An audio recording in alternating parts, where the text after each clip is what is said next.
सत श्री अकाल दोस्तों। Man in the middle track. अब कोई इंसान बीच में बैठा है। अब क्यों बीच में बैठा है, कहाँ बीच में बैठा है, और सबसे बड़ी बात कि बैठा ही क्यों है, खड़ा क्यों नहीं है। तो चलिए दोस्तों, आज हम बात करेंगे man in the middle attack की। तो वीडियो को शुरू करने से पहले वीडियो को लाइक कर देना, चैनल को सब्सक्राइब कर देना और बेल आइकन को दबा देना। अब जानिए टेक्नोलॉजी की बात टेक आईक्यू के साथ। Man in the middle attack. अब बीच में क्यों बैठा है? तो पहली बात तो अब दो कंप्यूटर्स अब आपस में बात कर रहे हैं, तो उस बातचीत को देखने के लिए बीच में बैठना पड़ेगा। अब दो इंसान बात कर रहे हैं तो दूर में बैठ के तो आप नहीं सुन सकते ना, तो आपको बीच में आना पड़ेगा, तभी बात दोनों कानों से सुनी जा सकती है। तो अब बात यह है कि बैठा क्यों है। तो अब ये बातें कुछ नॉर्मल बातें नहीं है, ये बातें कंप्यूटर्स की बातें हैं। तो अब दो कंप्यूटर्स की बातें चल रही है तो बीच में एक और कंप्यूटर बिठाना पड़ेगा, और जो बंदा बैठा है वो कंप्यूटर चला रहा है। तो कंप्यूटर तो यार बैठ के ही चलेगा, खड़ा होकर नहीं चला सकते, तो इसलिए वो बैठा है। अब तीसरी बात ये कि वो बैठ के ऐसा क्यों कर रहा है। तो अब इसके तीन कारण हो सकते हैं, या तो उसे मज़ा आता है, या तो वो पैसों के लालच से ये कर रहा है, या फिर तीसरी बात कि वो बदला लेना चाहता है। तो अब बदला क्यों लेना है, इसके भी काफ़ी कारण है। या तो भाई उसकी गर्लफ्रेंड छोड़ के चली गई, या तो भाई उसका किसी देश से कोई नेशनल लेवल पर लड़ाई चल रही है, या फिर उसकी किसी एजेंसी से या ऑर्गेनाइजेशन से लड़ाई चल रही है। अब मज़े की बात करें तो यार बस मज़े के क्या कारण है, मज़े लेने हैं, जैसे मर्जी लो। जो दूसरा पॉइंट था कि पैसे।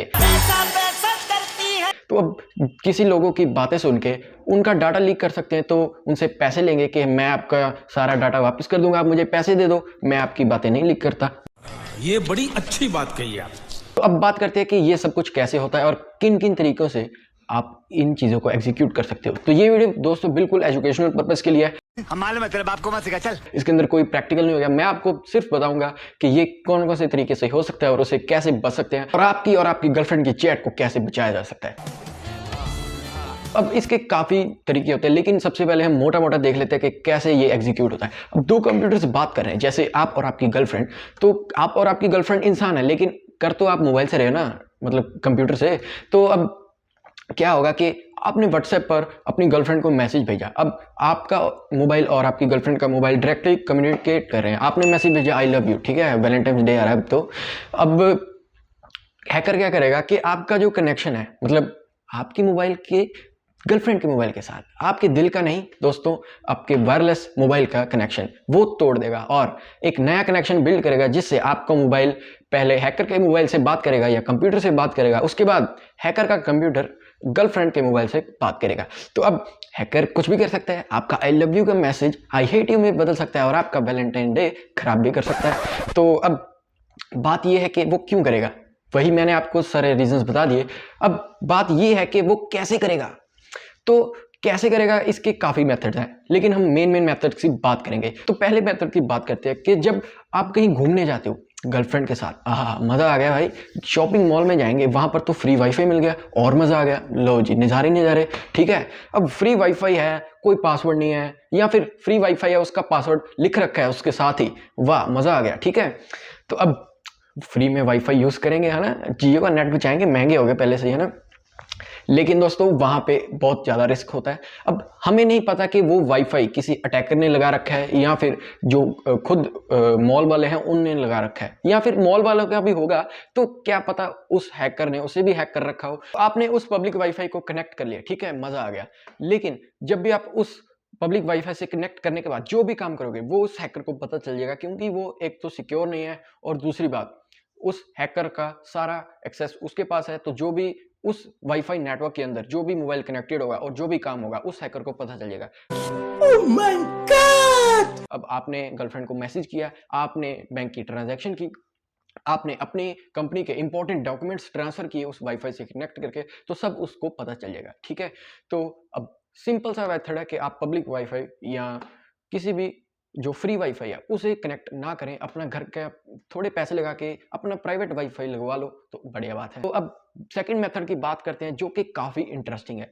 तो इसमें क्या होता है कि इसका पहले नाम तो सुन लो यार, इसका नाम है डीएनएस स्पूफिंग। तो ये क्या करता है, डीएनएस का काम होता है किसी वेबसाइट के नाम को उसके आईपी एड्रेस में बदलना, ठीक है। तो अब मान लीजिए आपको कोई मेल आई हैकर की, हेलो दोस्तों कि आपको 5 लाख रुपए की लॉटरी लगी है, आप इस लिंक पर क्लिक करें। आपने क्लिक कर दिया, लॉटरी तो लगी नहीं, लेकिन आपके मोबाइल के अंदर एक ऐसा कोड आ गया या मैलिशियस सॉफ्टवेयर आ गया जिससे आपकी डीएनएस स्पूफिंग ऑन हो जाएगी। यानी कि इसका क्या मतलब होता है ये मैं समझाता हूँ। अब आपने facebook.com लिखा, मान लीजिए facebook.com का ये आईपी एड्रेस है, ठीक है, तो ये उसका पक्का फिक्स आईपी एड्रेस है। अब वो कोड क्या करेगा, ये जो आईपी एड्रेस है उसे बदल के किसी और आईपी एड्रेस में बदल देगा, और ये जो आईपी एड्रेस होगा ये हैकर का होगा और ये गंदा आईपी एड्रेस होगा। यानी कि आईपी एड्रेस तो ठीक है, लेकिन इस आईपी एड्रेस के ऊपर जो वेबसाइट बनी है, जो भी सर्वर बना है, वो सारा अच्छा नहीं है। जब भी आप facebook.com लिखोगे तो वो फेसबुक के आईपी एड्रेस पर नहीं बल्कि उस हैकर के आईपी एड्रेस पर लेकर जाएगा। यानी कि आपके डीएनएस को उसने खराब कर दिया, उस पर स्पूफिंग कर दी, ठीक है।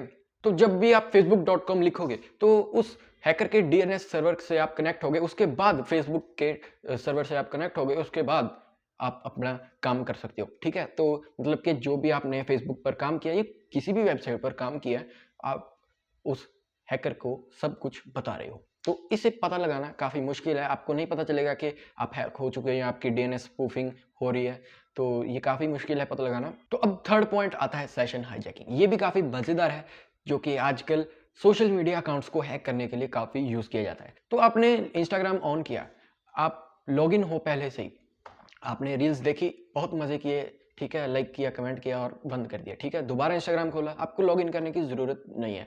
तो अब क्या होगा कि जब आपने एक बार लॉगिन कर दिया तो आपका मोबाइल और जो इंस्टाग्राम का सर्वर है वो दोनों आपस में कनेक्टेड है और एक सेशन क्रिएट हो जाता है जब आप लॉगिन करते हो। यानी कि उनका एक कनेक्शन बिल्ड हो जाता है और वो तब तक टूटता नहीं है जब तक आप लॉग आउट नहीं करते हो। यानी कि जब तक आप अपने मोबाइल की वेबसाइट या मोबाइल के ऐप के अंदर लॉगिन हो तब तक आपका सेशन ऑन रहेगा।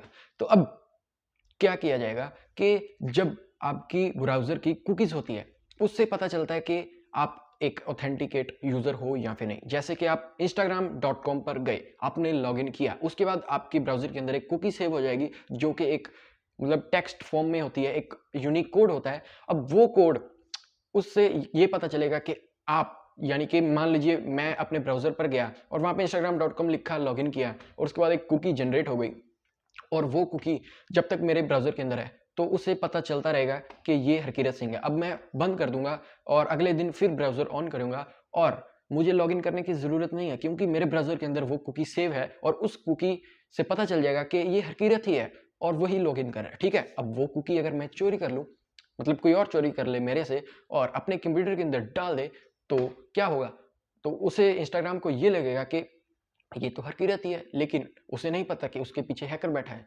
तो ऐसे सेशन हाईजैक किया जा सकता है। और ये कुकी चोरी कैसे होगी, वैसे ही आपको कोई मेल आई या आपके कंप्यूटर के अंदर कोई मैलिशियस सॉफ्टवेयर आ गया या आपने कोई फालतू सा ऐप डाउनलोड कर लिया, उसके पीछे कोई ऐसा सॉफ्टवेयर था जिससे आपने कुछ भी, मतलब आपका सारा काम तमाम हो गया, यानी कि समझ जाओ, ठीक है। तो एक ये भी बात है कि आप अपने अननोन सोर्सेज से जितने कम से कम ऐप हो डाउनलोड ना करें, गूगल प्ले स्टोर से ही करें। वैसे भी गूगल प्ले स्टोर पर भी सारे ऐप्स सेफ नहीं है, और मतलब मैं रिकमेंड करूंगा कि आप क्रोम से ऐप जितने कम से कम हो सके उतने कम डाउनलोड करो। और जो वेबसाइट्स होती हैं जहाँ पर काफ़ी सारे पॉपअप्स या अलर्ट्स आते रहते हैं, वहाँ पर भी मत जाया करो, क्योंकि कई पॉपअप पर क्लिक करने से आपके कंप्यूटर के अंदर या मोबाइल के अंदर कुछ भी डाउनलोड हो सकता है और आपको पता भी नहीं शायद चलेगा, ठीक है। तो अब वही किसी मैलिशियस कोड से आपके कंप्यूटर के अंदर कुकीज़ चोरी हो सकती हैं और आपका सेशन हाईजैक हो सकता है और आपका अकाउंट भी हैक हो सकता है। तो इससे बचने के लिए आपको क्या करना है, हर बार लॉगिन लॉग आउट करना पड़ेगा? नहीं, आप पता क्या करो, कर लो, बढ़िया बात है, ऐसे ही करो। थोड़ा मुश्किल है, लेकिन भाई अगर सिक्योरिटी चाहते हो, अब व्हाट्सएप प्राइवेसी के लिए इतना आपने रौला डाल दिया है, अब इंस्टाग्राम की प्राइवेसी के लिए भी तो कुछ तो बनता है ना दोस्त, ठीक है। हर बार लॉगिन लॉग आउट करो, अब मज़े करो, ठीक है।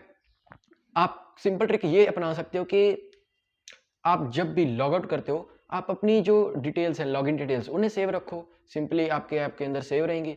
आपका सेशन ब्रेक हो जाएगा, लेकिन आपको बार बार मतलब लॉगिन डिटेल भरनी नहीं पड़ेगी।